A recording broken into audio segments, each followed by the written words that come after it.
Se tu corri in piazza San Marco e gridi all'Akbar, fai 4 passi e ti abbattiamo. Cioè noi ti abbattiamo, abbiamo i cecchini, ti abbattiamo. Abbiamo aumentato le difese.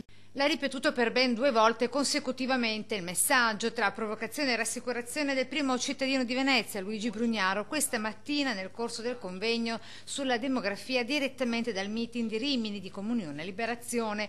Superfluo dire come la cosa abbia indispettito diversi tra i presenti, suscitando risatine di rimprovero e scherno come quelle del sindaco di Rimini, Andrea Agnassi, dalle battute per i più fuori luogo e decisamente imbarazzanti. No, intanto spero che, adesso dirò a qualche romagnolo che va in piazza San Marco di non urlare Romagna mia, perché non si sa mai. Ma incurante di tanto sarcasmo e derisione, Brugnaro dal canto suo tira dritto, volendo così tranquillizzare quanti tra residenti e turisti popolano il centro storico in Laguna, dove la sicurezza è stata potenziata, rassicura.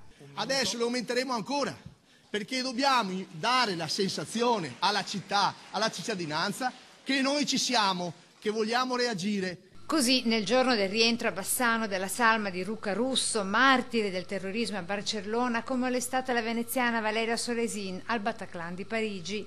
La memoria di questa ragazza è in 2 parti. Una, ricordiamo dei terroristi disgraziati e vigliacchi, che in Italia devono essere battuti, quantomeno pensiamo a casa nostra e continueremo.